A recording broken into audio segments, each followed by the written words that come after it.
un episodio de primeras veces. Sí, en parte de esa primera vez que te ha venido a la cabeza, porque el episodio de hoy es una charla con Lourdes Lobo. Ella es médica y sexóloga. Para Lourdes, el sexo forma parte de la vida y no se puede separar del autocuidado, de la conexión con cada una de nosotras. Y el placer, el disfrute no es exclusivo del acto sexual. Con Lourdes hablamos de cómo hablar de sexo con nuestros hijos, de cómo no desconectarnos de nosotras mismas, a pesar de la vida actual que nos hace ir de un lado para otro como pollo sin cabeza. Te invito a que escuches esta bonita charla, desde el respeto, la sorpresa de aprender y de traer un nuevo tema al podcast.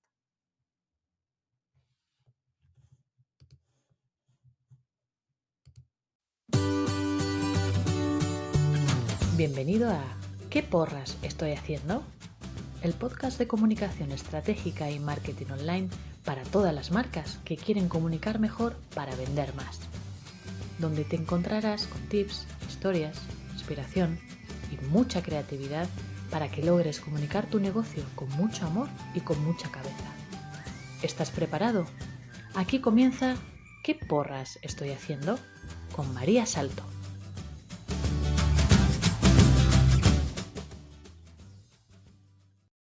Hola, te doy la bienvenida una semana más a un nuevo episodio de ¿Qué porras estoy haciendo? Y esto va de primeras veces. Y sí, de esa primera vez también guiño guiño, porque para mí es la primera vez que entrevisto a una médica sexóloga en el podcast. Y bueno, hablar de sexo en público pues también es una primera vez. Bienvenida, Lourdes.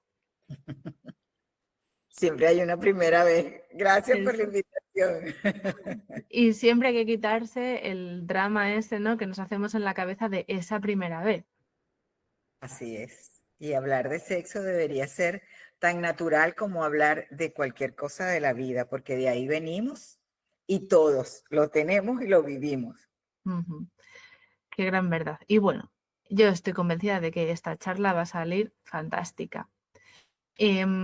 Cuando estaba leyendo tu biografía y cotilleando tus redes y demás para prepararme, yo pensé, ¿hay madre?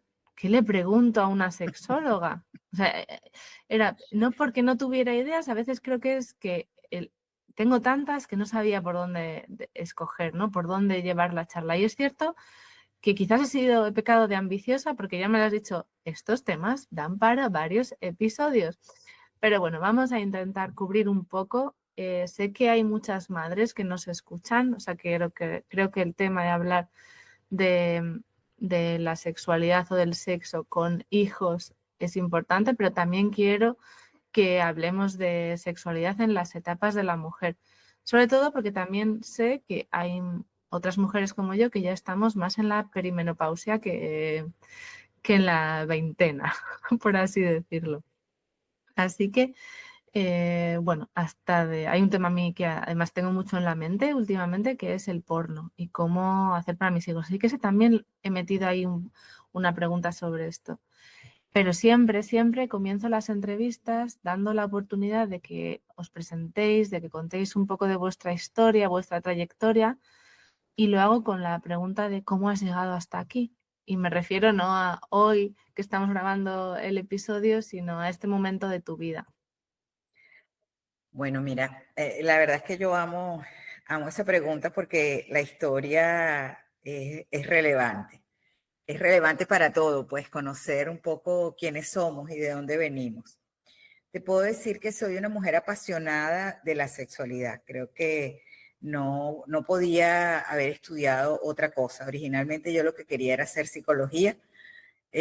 Por circunstancias de la vida me tenía que ir lejos de mi lugar de origen y terminé siendo médico.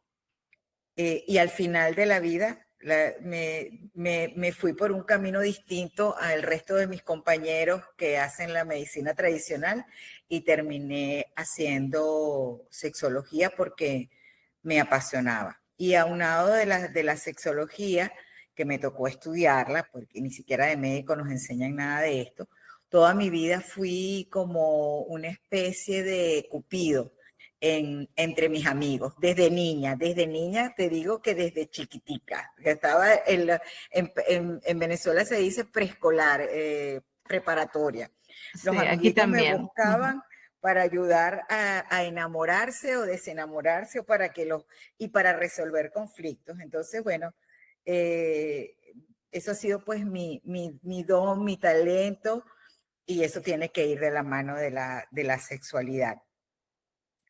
Sin saberlo, cuando una vez que yo hago la maestría en sexología médica, que empecé a hablar sobre sexualidad de la mujer y sobre los orgasmos, en ese tiempo casi no se hablaba, las redes No ni siquiera existían. existían. Eso estaba yo Entonces, preguntando. A ver, sí, aquí no Lourdes es una mujer estupenda, pero me ha confesado su edad que no hace falta que repitamos ninguna de las dos. Pero no, pensar que hablamos de una época en la que poco se hablaba en público. no se hablaba, o sea, todo era un tabú, o sea, decir la palabra orgasmo en la televisión era así como que, ay, qué pena, los médicos no hablaban de sexualidad tampoco, y yo soy del campo médico, pues, y además que científico, y yo fui profesora universitaria, o sea, que no era fácil. Entonces empecé a hablar de sexualidad, de los orgasmos, y una vez hablé de la relación que había entre la violencia de los niños, el abuso sexual y la falta de orgasmo en las mujeres. Y porque mi tesis, en ese momento no, empecé a hablar de eso, pero luego hice salud pública y mi tesis fue sobre la prevención del abuso sexual infantil y que era cómo se podía desde el punto de vista de salud pública trabajar en eso.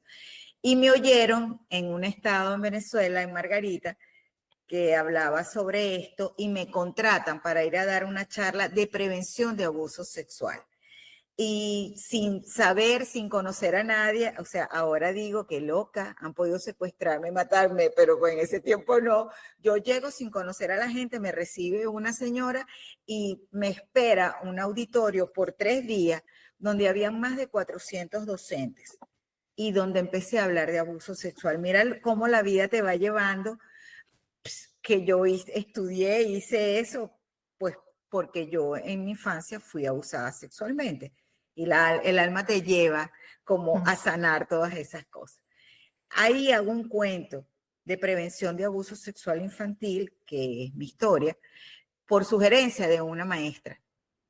Y ahí me contratan en el ALONNA, que es el Centro de Prevención de los Derechos de los Niños en Venezuela, y ahí comienzo en el estado Carabobo a trabajar en prevención del abuso sexual infantil. Pero tú no puedes hablar de abuso sexual infantil si tú no hablas de lo bonito, que es la educación sexual. Entonces mi programa era educación afectivo-sexual, prevención del abuso sexual infantil, promoción del buen trato. Entonces ahí me lleva a hablar en los colegios y en la comunidad sobre este tema y a tratar a los niños abusados y a las familias sobrevivientes de abuso. Y ahí empecé a trabajar desde el 2003 hasta el 2017 que me vengo a Estados Unidos. Yo en la mañana trabajaba con esta parte de educación sexual y la atención de niños abusados. En la tarde trabajaba con sexualidad de las parejas y de la vida adulta, y en la noche tenía una escuela prenatal donde trabajaba con la sexualidad de las embarazadas. Y ahora me enfoqué más en la sexualidad de las mujeres de todas las edades, pero me estoy moviendo más a hablar a las mujeres contemporáneas conmigo. Menopausia, posmenopausia, y bueno, ese ha sido mi abanico de posibilidades, de manera que te puedo hablar de la sexualidad desde el vientre, en vida intrauterina, hasta las mujeres posmenopáusicas. Y la pareja, pues relaciones de pareja. Es bueno, primero darte las gracias por compartirte, ¿vale? Porque no estaba previsto, ¿vale? Y segundo, la verdad es que me parece una historia maravillosa porque creo que además demuestra que las mujeres tenemos mucha capacidad de evolución y de cambio y de adaptarnos. Me he quedado con una cosa, ¿no? En la que has dicho, no se estudia la sexualidad en el ámbito de la medicina, se estudia poco. Y tengo la sensación de que gracias a personas como tú se está dando más visibilidad a temas, ¿no? Has dicho, ahora me dedico a trabajar, sobre todo, me estoy enfocando en la sexualidad en mujeres de mi quinta. Menopausia, posmenopausia. Y esta es una de las cosas que a mí me emocionan, que demos voz a esos momentos de la vida de mujeres que hasta ahora estaban muy silenciados. Igual que en medicina no se ha estudiado casi nada sobre la menopausia, es como si las mujeres estuviéramos exclusivamente o solo tuviéramos representación en nuestra etapa reproductiva. Eso está cambiando y Sí, eso es maravilloso, maravilloso, porque nos enseñaron, a pesar de que está cambiando, o sea, vamos como en dos fases. Eso está cambiando en las redes, pero en nuestra mente no. O sea, hay mucho trabajo que hacer. Así fue como cuando yo empecé a hablar de sexualidad. A pesar de que las cosas están cambiando, yo te diría que todavía hay muchos prejuicios y tabú. Y esos mismos prejuicios y tabú están en la mente de la mujer en etapa menopáusica o posmenopáusica, pero sin hablarte de la sexualidad, que eso es así como que, o sea, ya eres mayor, ya se te acabó, pues. Es sí, o una sea, creencia. yo tengo la sensación de que sería como, bueno, necesito solucionar otras cosas primero antes de ponerme con el placer, de alguna manera, ¿no? Si tengo algún problema físico, fisiológico en esta etapa, alguna incomodidad, prefiero resolver esto y luego ya, si me queda tiempo y espacio, pues hablaríamos del placer. Y ese es un paradigma viejo, ¿sabes? Ahorita se lo Mm. acabo de decir a una paciente que está pasando por una situación, tiene cáncer y está en tratamiento. Ha dejado su vida de pareja, se ha olvidado de ella como mujer y entonces teníamos una consulta y me dijo, mira, estoy igual que cuando empecé, no he hecho nada. Y yo le dije, mira, fíjate cómo funciona el sistema inmune. Mientras más niveles de cortisol tengas en tu vida, menos posibilidad de defensa. Mientras más endorfina tengas, más posibilidad de defensa. Entonces no hay nada que te genere. Eso es respira, que eso es como que te está tocando. Respira, yo sé que fue, Estaba respira, ajá, pensando, respira, respira. su tratamiento es tener orgasmos porque es lo que más va a potenciar tu sistema inmune. Ese era el Entonces, tratamiento que le has mandado. pero fíjate que, entonces permítame terminar con esta idea y Sí. sería genial que pudieran verlo de esa manera.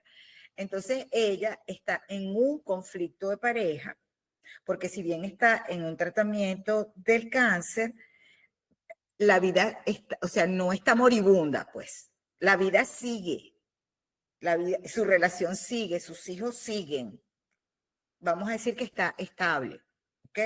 Entonces está en un conflicto de pareja, está con gran conflicto sexual, con mucha sintomatología genital, y ella, la única prioridad es la vida, es cierto, es la vida, pero si entendemos que la vida también es disfrute, que si yo cambio mi paradigma y entro en un espacio de bienestar, mi sistema inmune va a salir del estrés, menos estrés, más sistema inmune.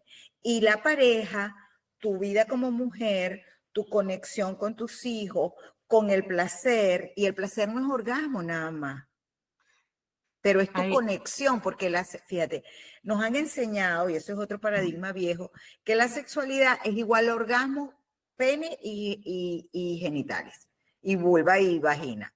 Pero es que la sexualidad no es eso nada más, esa es la punta del iceberg. Lo que está enterrado del iceberg que no vemos es el poder sanador de la sexualidad. Y lo desconocemos. Creemos que es nada más el pene dentro de la vagina, o dos penes, o dos vulvas. No, es mi conexión con la vida. Y eso es energía. La energía sexual es la energía de la vida y de la creación. Y yo le agregaría de la sanación. No hay mejor manera de sanarte que a través de la energía sexual. Y por eso la vida me llevó a trabajar con los niños abusados. Y yo soy yo he sido un laboratorio y te puedo decir que puedes sanar tu vida desde la sexualidad. Tengas o no pareja, quieras tener un encuentro o no, quieras tener un orgasmo o no, porque eso es reduccionista y la sexualidad es expansiva, es grande, es vida, es felicidad.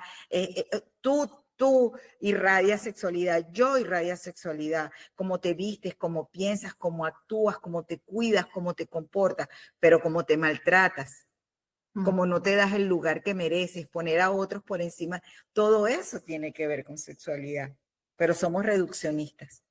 Ay, pues ahí se me has pillado, porque yo lo estaba reduciendo todavía mucho.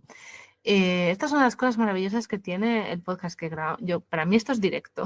Y entonces Lourdes ha dicho, ¿se te ha puesto la cara de...? Y yo, sí, claro que se me ha puesto la cara porque no puedo evitar. O sea, mi cara es mi espejo. Y ella habrá visto más cosas que vosotros que solamente nos escucháis.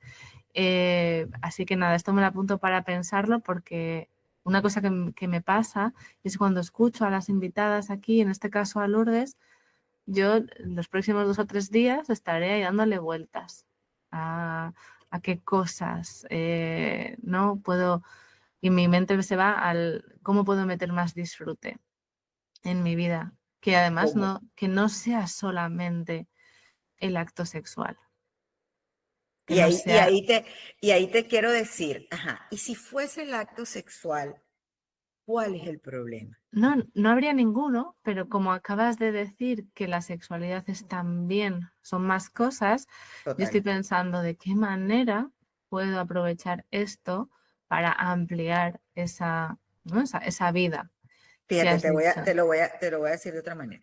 Yo tengo un programa que se llama Mujer de Fuego, que ayuda a las mujeres a reconectar con su sexualidad, con su deseo y con su amor propio. General, el 30-40% de las mujeres que tienen tienen problemas con el deseo sexual. O sea, es importante esa estadística. Mm. De manera que los ¿Cuánto has problemas dicho? del deseo, Un 30 a 30%, 40%. 30% por ahí. Entonces, ¿eso qué quiere decir? Que es un problema de salud pública. ¿Y eso qué quiere decir? Que una mujer, ¿qué veo yo en el programa? Bueno, Del, habrá muchas ahora que se están cayendo de la silla como yo, porque es como en plan, pero ¿cómo van a considerar problema de salud pública? No, es la poca importancia que le damos a esto. Totalmente, totalmente. Entonces, fíjate, una mujer que tiene problemas con el deseo, yo he visto que es una mujer que está desconectada de ella, que está desconectada de la alegría de vivir. Generalmente son mujeres que están muy estresadas, muy cansadas, deprimidas y rabiosas. Y nos vamos Hay perdiendo en otra. la vida. Ahí está, lo estabas diciendo y yo decía, seguro que hay muchas por aquí que nos escuchan, porque a mí me pasa que en nuestra cabeza lo primero que he ido a pensar es, madre mía, o sea, con lo cansada que estoy o con la de, ¿no? Entonces, La- ¿estás qué? En mm, sobrevivencia. Entonces, sí, cuando uno está en sobrevivencia, imagínate que eres un animal en la selva que está en sobrevivencia. Tus niveles de cortisol a tope, como dicen ustedes, y ese animal está haciendo tres cosas. O está corriendo, o está peleando, o está huyendo. mm, Sí, o se está escondiendo. Entonces, un animal que está así, está desconectada de su sexualidad. Tú no ves a un animal en esas condiciones procreando, ¿verdad? Ni no. apareándose. Eso mismo le pasa a los seres humanos. O sea, Mm. la sexualidad no puede estar en ti si tú estás todo el tiempo en huida o defensa. No puedes. O sea, es curioso que un tema como la sexualidad, que podríamos pensar que al principio de la entrevista o de la charla que podríamos hablar más de placer o, bueno, de conectarse con una misma, sea mucho más profundo. O sea, ahora mismo lo acabo de ver porque acabas de decir que es un tema de salud pública si el 30-40% de las mujeres ya no tienen deseo sexual. Y no solo eso, sino que no nos reproducimos, o sea, bueno, en realidad no efectuamos o no hacemos el amor o no practicamos sexo si nuestra vida en este momento es demasiado estresada, tenemos demasiado trabajo, estamos muy cansadas. Entonces es como, ¿qué clase de mundo? ¿No? A mí me hace pensar, y la pregunta que me sale es, ¿qué clase de mundo, de sociedad estamos creando en la que se prioriza pues el trabajo, las extraescolares de los niños, el que la casa esté recogida, ¿no? El hacer actividades todo el rato? Y es, bueno, ahí lo dejo. Este es como mi tema estrella de este año, ¿no? O sea, creo que es como una rueda del hámster en la que no le veo cómo saltar de ahí, de la rueda para salir. O sea, este año me he convertido en una gran optimizadora de todo mi tiempo. Soy capaz de hacer los recados mientras voy buscando cosas, ¿no? Voy a ir a recoger esto que tengo que recogerlo y hago otras 3 tareas y a veces pienso, deja de optimizar tanto para vivir de otra manera. Entonces creo que, bueno, que es un problema que va más allá de lo que podría ser un problema de falta de deseo. Y fíjate que qué es lo que ocurre, que nos desconectamos de nosotras mismas como mujeres. Entonces, nosotras tenemos energía masculina y energía femenina, que deberían estar en balance. Entonces, la mujer se pasa a la energía masculina, se convierte en una generadora de todo, en hacer, hacer, hacer, y se nos olvida el ser. Entonces, ¿qué pasa con la energía masculina y femenina? Nos masculinizamos desde el punto de vista de la energía y la energía femenina va bajando y se va poniendo muy pequeñita. Entonces nos perdemos en el camino. Ahora ya no sé ni quién soy. O sea, entonces la casa tiene que estar limpia, tengo que atender al niño, tengo que trabajar, tengo que generar dinero, al final de la noche, durante el día ni me acordé de mí, no hay tiempo, y empezamos a repetir, no tengo tiempo, no tengo tiempo, no tengo tiempo, no tengo tiempo para hablar con mis amigas, no tengo tiempo para tomarme una ducha con calma, no tengo tiempo para darme un regalito para mí, para respirar, no tengo tiempo de nada, y en la noche que pide el cuerpo, acuéstate a dormir, y si tú tienes pareja, y a lo mejor tu pareja quisiera tener intimidad, tu cerebro solo dice, necesito descansar. No tengo tiempo. O sea, es que tu cuerpo y tu cerebro lo necesito descansar. Y Se como me la entra la risa sexualidad, nerviosa. y como la sexualidad lo dejamos de último y si nos queda tiempo, yo nunca le doy en mi calendario, a quien en tu calendario no hay una hora ni un día que diga un espacio para mi relación con mi pareja, así sea para ver la tele, así sea. ¿Verdad que no? No, No hay tiempo. no. Ahí escuché hace unos años un podcast que era una pareja, no sé cómo se definían, eran como coaches de pareja, pero hablaban mucho de agendar el sexo. Claro, eso es indispensable. O sea, es un requisito sin qua non. O sea, tú necesitas en tu calendario tener tu espacio para tu pareja, así como tiene que haber un espacio para ti. Bueno, pues llega a final. Bueno, este podcast lo vamos a escuchar a primeros de año, así que ya sabéis todas, hay que revisar estos objetivos y planificar lo que nos interesa. Recuerdo, bueno, en mi infancia aquí en España había un programa que se llamaba en la tele, se llamaba Hablemos de Sexo, con Elena Ochoa, creo que se llamaba. Y en mi adolescencia en la radio, otro que se llamaba En tu casa o en la mía. Bueno, yo al de Hablemos de Sexo con Elena Ochoa, la verdad es que llegué poco. O sea, quiero decir, en mi casa se veía, pero vamos, no era algo ni que mis padres me fomentaran ni que yo viera mucho. Pero el de la radio sí que lo escuchaba. Para mí, de alguna manera, normalizó el tema, sobre todo el de la radio, porque se podían hacer consultas. Había una sexóloga, había un, no sé cómo voy a decirlo, un periodista, un locutor que gestionaba el espacio y una sexóloga que trataba los temas y respondía a las preguntas. Entonces, ahora viendo lo que mis hijos se acercan a la etapa en la que tengo que hablarles de no solamente de su cuerpo, de poner límites, de que sepan cuándo decir no, ¿no? Esa parte que tiene que ver con lo que tú has comentado antes para evitar posibles abusos o que ellos sepan lo que quieren y lo que no y cómo negarse a lo que no. También tengo que hablar con ellos de sexo. Y entonces me he estado pensando, sobre todo hay una estadística que dice que que no sé si son datos de España, pero que los niños empiezan a hablar sobre porno o a leer, a escuchar, a conocer sobre el porno a los 8 años. Entonces, a mí esto es algo que me aterra, porque si la fuente de información, la fuente de referencia de los niños es la pornografía, la idea que se hacen del sexo de alguna manera es errónea. Entonces, ¿cómo podemos, ¿no? ¿Cómo de importante es esa fuente de información? ¿Qué podemos hacer los padres, Lourdes? Mira, los padres pueden hacer mucho. Lo primero que deben hacer es educarse. La educación Nosotros también. sexual, claro, no, quienes deben educarse son los adultos. Porque si tú no tienes ningún tipo de educación sexual, ¿qué le vas a transmitir a tus hijos? Tus propios mitos y prejuicios. Y creer que la educación sexual es así como un día de clase. Ok, hoy es el día de hablar de sexualidad. Vamos a empezar a hablar cuando ellos tienen 8 años y cuando tú has tenido 8 años de silencio. Entonces, ellos van a empezar primero probablemente llegues tarde. A lo mejor ya alguien se te adelantó. Y ellos crean que saben más que tú. Y a lo mejor hasta sí.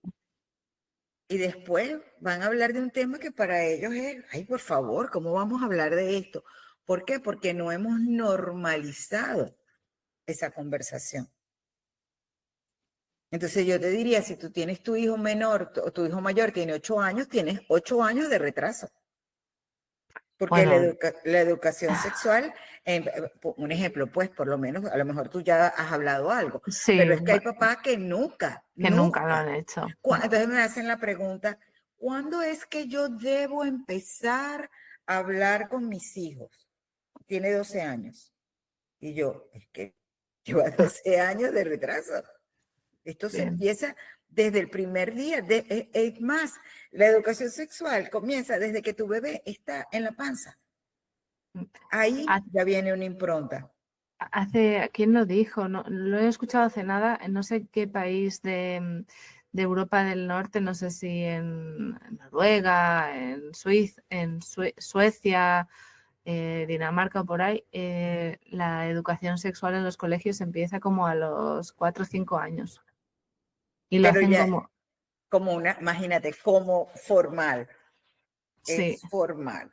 Pero ya en tu casa ha debido, porque cuando tú le enseñas a un niño, estos son tus ojos, esta es tu nariz, estas son tus manitas, esto se llama pene y esto se llama vulva.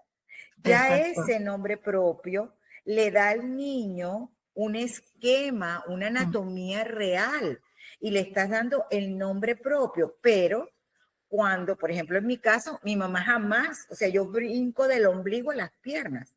Yo no recuerdo que mi mamá hubiese utilizado un nombre adjetivo a mis genitales. Eso no existía. Pero le ponemos nombre, cosito, popito, no sé cómo le dicen en España, en mi país le dicen totona, cuchara, o sea, y no, eso se llama vulva. Tú no le dices a los ojos pepitas o metras, ¿verdad que no? Tú le dices ojos, nariz, boca, los genitales tienen nombre propio. Entonces tú le estás dando un espacio en el cerebro, un nombre propio a un cuerpo y ya eso le da identidad. Te voy a contar, bueno, a ti y a los que nos escuchen, os voy a contar una anécdota. Hay 2 libros que son muy recomendables que se llama Pene y se llama Vulva. Creo que son Cristina, bueno, lo voy a dejar en las notas del podcast por no equivocarme, ¿vale? La ilustradora es Menstruita.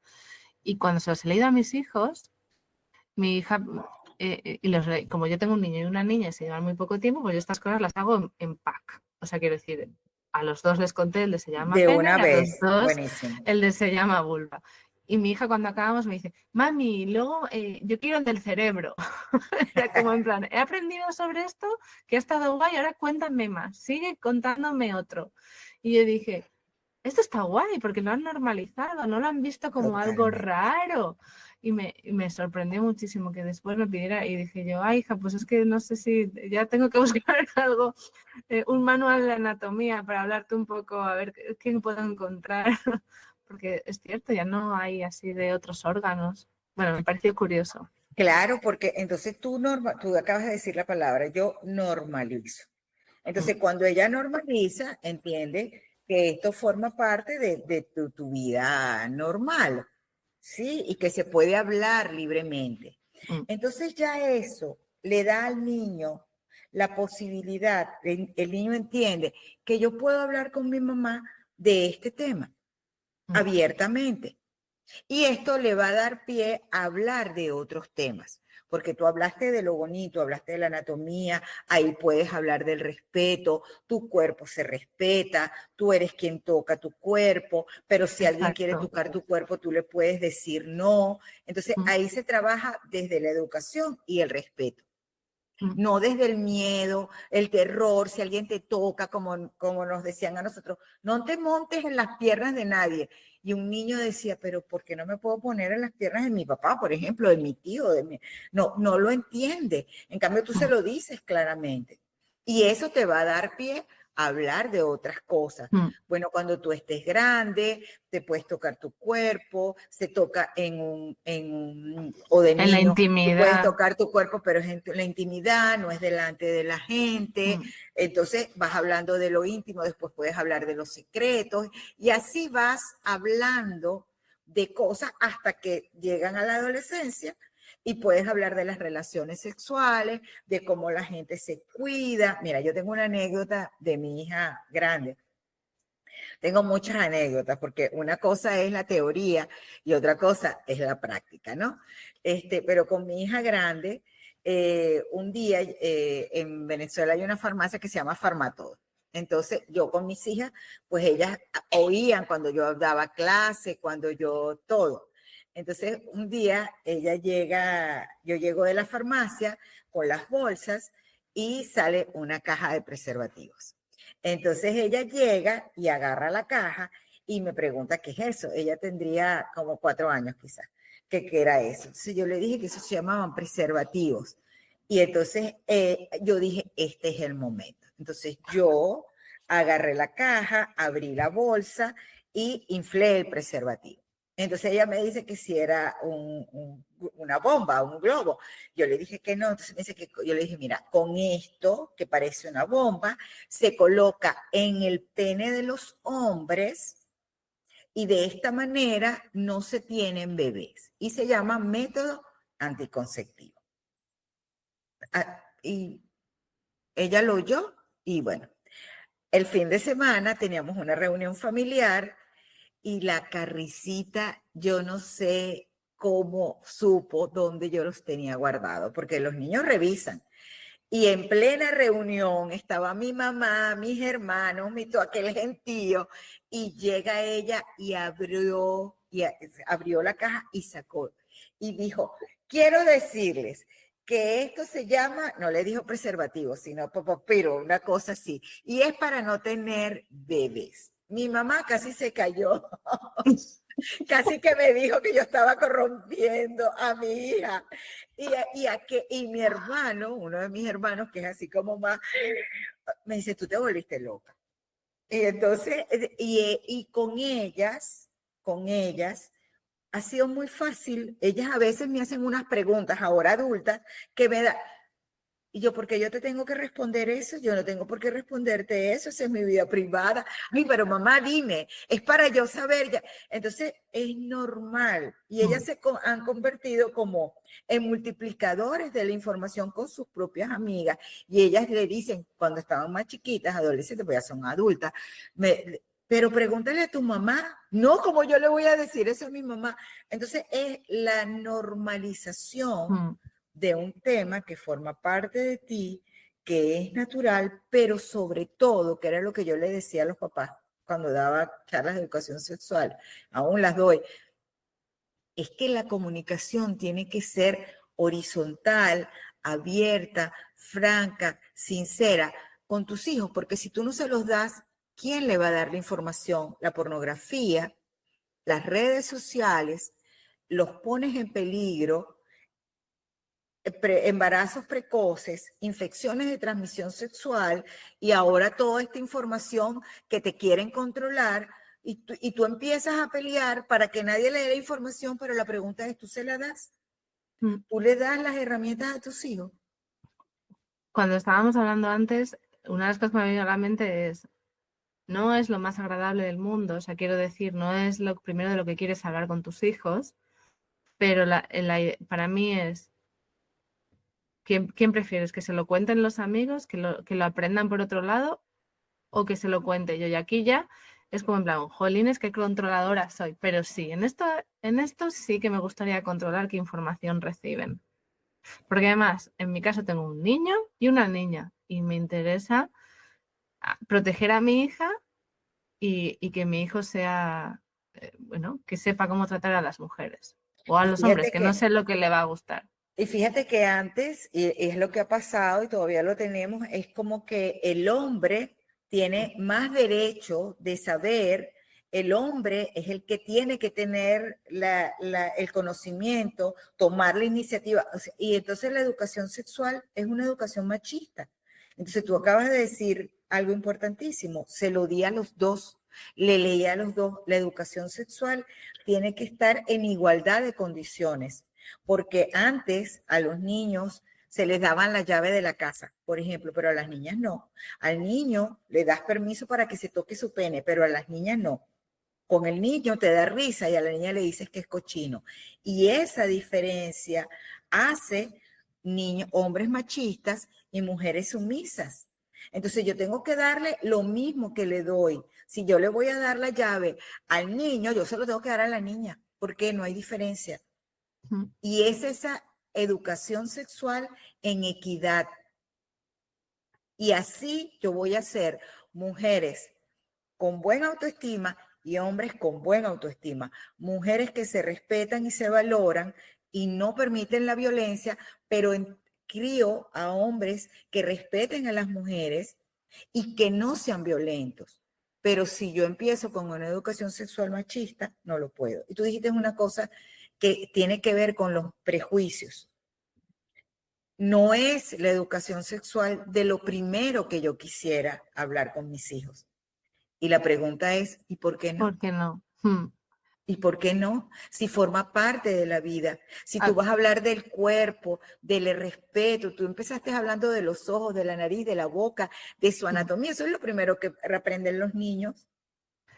Más que no es de lo que quiero hablar, es como de lo que, o sea, como lo que no me siento más cómoda. Ah, pero entonces es distinto, ¿ves? Claro, Ahí sí. ya el cerebro lo entiende, porque dice, ah, no, pero ¿y por qué no? Si también es importante.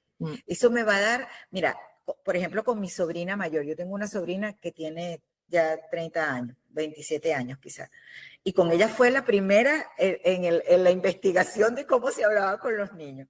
Y yo tenía un libro, ella tenía 4 años y yo tenía mi libro con el que estudiaba mi maestría. Y no era un libro para niños, pero tenía dibujitos. Y como estaba embarazada, ahí tenía también una revista que tenía. Y ella llegó y me preguntó qué era eso. Y mi mamá le cerró el libro.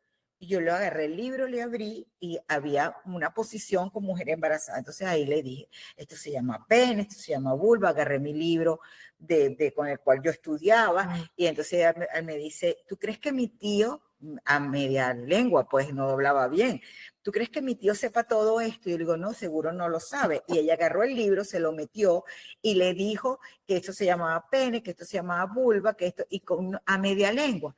Y a partir de ahí, ella, a la única persona con la cual conversaba de sus emociones, de sus experiencias, de todo, fue conmigo.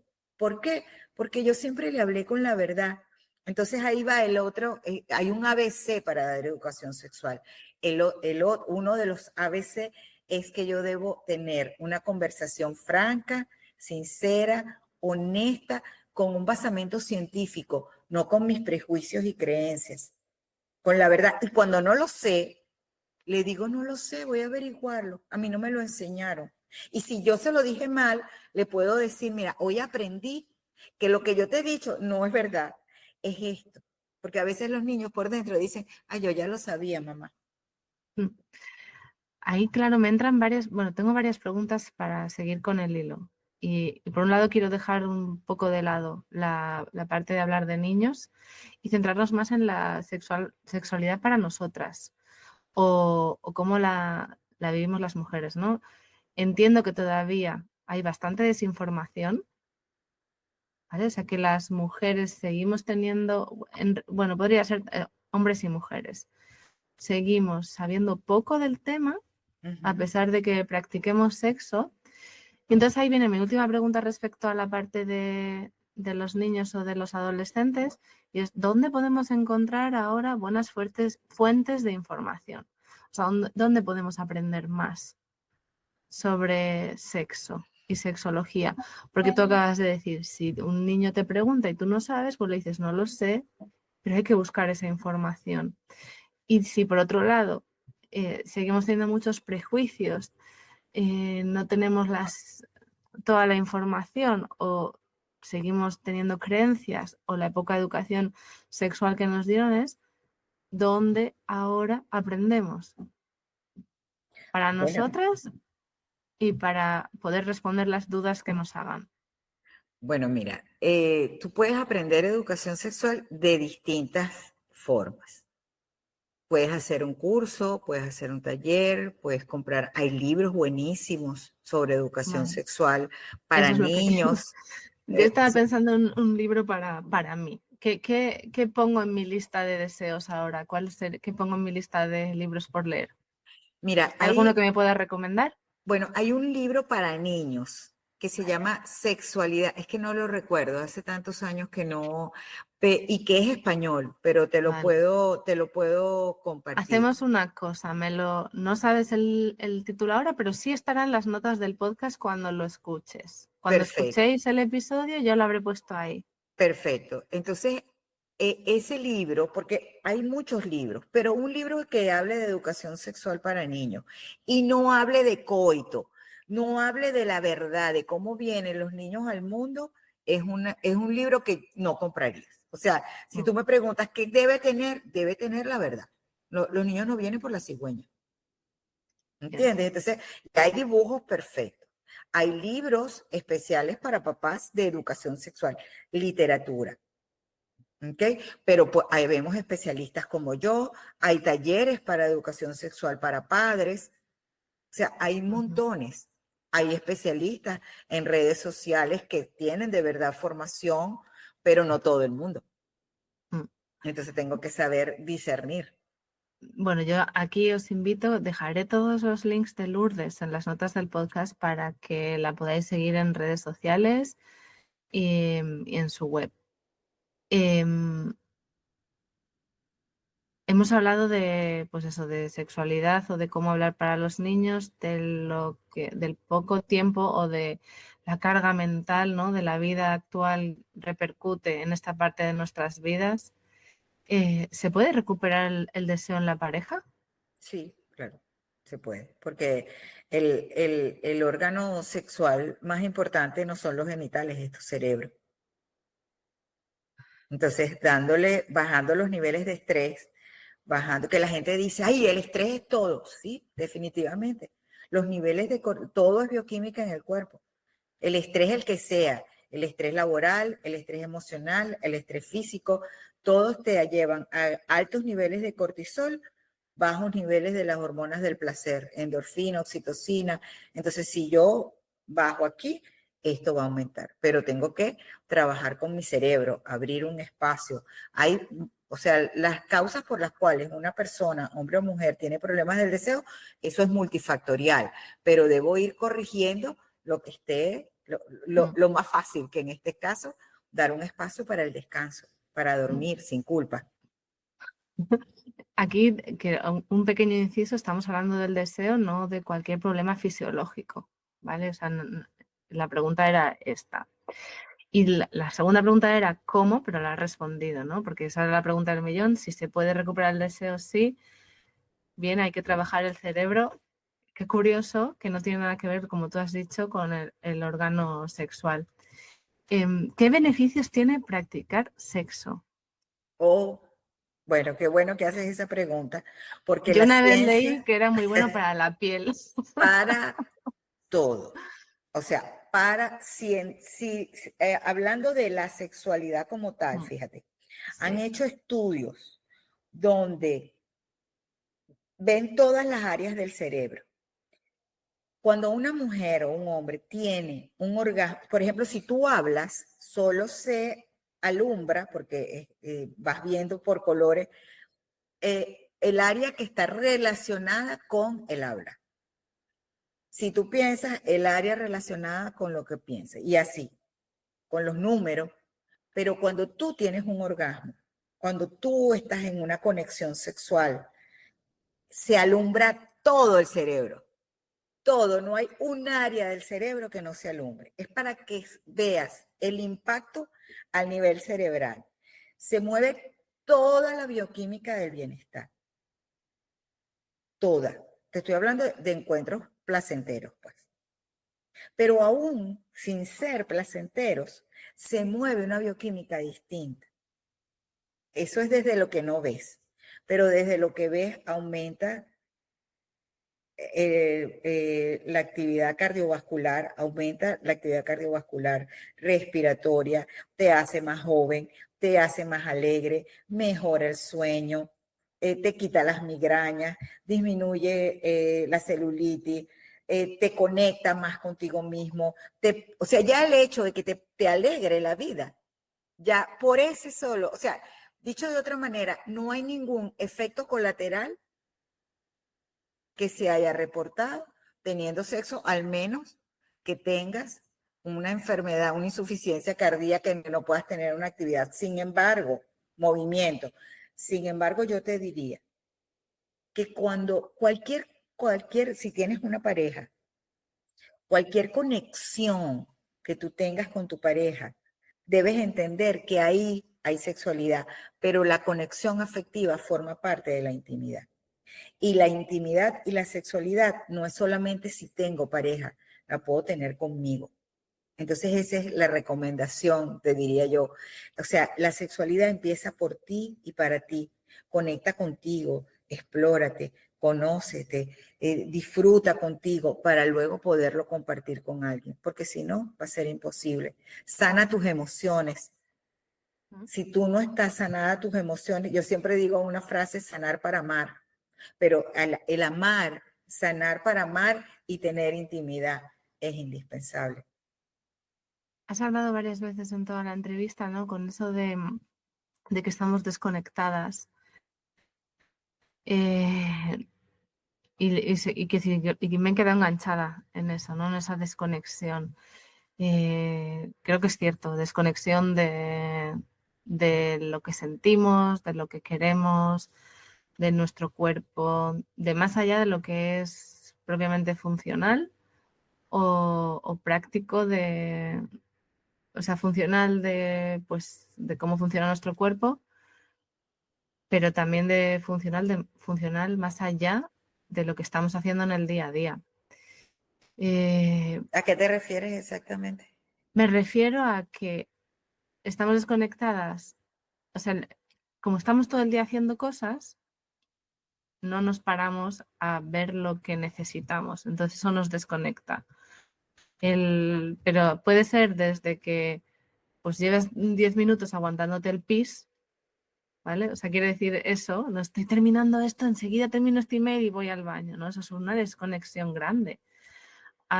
Y eso sería una desconexión fisiológica a una de ya nos desconecto oye, no me apetece, quiero mi tiempo para mí y no tener que estar todo el rato en actividades extraescolares, por ejemplo. No, entonces ahí me he quedado pensando en eso. Porque andamos en piloto automático. Sí, Yo le digo eso que es una carrera de ratas. Andamos así como los hámster, en ese en esa circulito, rueda, sí. en esa rueda que estás ahí todo el tiempo y es necesario bajarse de la rueda. Es necesario, es indispensable. Es curioso porque este es un tema recurrente cuando hago otras entrevistas que tienen que ver con el emprendimiento. O sea, que decir, está todo muy relacionado. Ya no podemos separar. Tengo la sensación de que ya no es un área de tu vida. Tengo que ya no trabajas para ser productiva, para hacer más, sino que ahora lo veo de otra manera. No sé, es como es todo. Porque los seres humanos somos todos, Mm. se han empeñado en creer que una cosa es el emprendimiento, otra cosa es los hijos, otra cosa es mi relación de pareja, otra. No, los seres humanos Mm. somos una sola unidad y todo tiene que ver con todo. Ahora, el principio, el orden, no es el emprendimiento. El orden no es la pareja, el orden no son los hijos, porque nosotras nos han enseñado que por encima de mí mis hijos, que por encima de mi pareja mis hijos, que por aquello que quiero ser la mega, ultra, hiper, súper, recontra, mejor mamá de la vida. Y eso es un error. Mm. Lo primero soy yo. Y esta entidad debe estar en armonía, debe estar en balance. Y a lo mejor gente que me esté oyendo van a decir, es que si no tengo tiempo, es que el tiempo no va a llegar por arte de magia. No, es El, cierto. el tiempo va a llegar para ti cuando tú te pongas como prioridad, cuando tú te valores, cuando tú te quieras, cuando tú digas, espérate, yo necesito, porque entonces, fíjate, un emprendimiento, el emprendimiento es necesario que tú seas creativa. Y una persona en estrés no puede ser creativa. ¿Qué te dije? Que la energía sexual es la energía de la vida y de la creación. Y no es nada más la creación de tus hijos, es la creación de un proyecto, de un libro, de una reunión, de lo que sea, de tu propio emprendimiento. Entonces, si tú estás en coherencia, en balance, te has dado un rato para ti, vas a ser muy creativa. Por ende, eso va a tener un impacto positivo en este emprendimiento. Pero si estás todo el tiempo agotada, no hay un espacio para un descanso, ¿de dónde va a salir? Tú necesitas estar en paz. Y lo que yo te decía cuando empezamos que todavía no estabas grabando, yo te lo puedo decir ahora porque soy grande, Mm. soy más grande que tú y puedo mirar para atrás. Y soy una mujer extremadamente estudiosa. Y yo te puedo decir, mira, María, calma, espérate, Mm. respira. Pero cuando estaba de tu edad, ¿no? ¿Entiendes? Mm. Entonces, si yo tuviera que darle un consejo a la Lourdes de hace 10 años atrás, le diría, hay tiempo para todo. Mi mamá lo decía. Mi mamá decía, hay tiempo para todo hasta para perderlo. Y ese refrán es así, hasta para perderlo. Solamente tienes que ver cuál es tu prioridad. Mm. ¿Cuáles van a Elegir. ser tus prioridades? Mm. Entonces tienes que elegirte. Si te eliges, elígete, elígete. Pues qué bonito. Con eso vamos a terminar, Lourdes. Creo que sí. La verdad es que te doy las gracias. Era un tema que me imponía, ¿eh? Hablar de estos temas en directo, más bueno, Fue siempre fácil, es. ¿verdad? Sí, fue fácil. Qué bueno. Pero de alguna manera me hace sentir vulnerable y eso de no perder el control o controlar el tema del que hablo, pues es algo que también quiero trabajar. Así que de verdad te doy las gracias por tu sabiduría, por el mensaje que has traído. A los que nos estéis escuchando, en las notas del podcast tendréis toda la información sobre Lourdes, porque he hablado de un programa y seguro que tiene más cosas que contar, más Bueno, cosas que os interesan. quiero agradecerte, quiero honrarte. Haces un hermoso trabajo y sobre todo mostrarte vulnerable, porque eso, cuando te muestras vulnerable y cuando este tipo de conversaciones te hacen reflexionar, quiere Mm. decir que va a ser reflexionar, pero no por lo que yo dije, sino por mostrarte tú como por lo que tú estás viviendo y compartirlo con otras mujeres, pues con otras personas es muy valioso. Gracias por esta labor hermosa que estás haciendo. Pues muchas de nada. Y a vosotros que nos escucháis y habéis llegado hasta aquí, nos escuchamos la semana que viene. Adiós. Gracias por escuchar un episodio más de ¿Qué porras estoy haciendo? Suscríbete para no perderte ningún episodio y encuentra a Salto en Digital en www.saltoendigital.com o en Instagram @saltoendigital.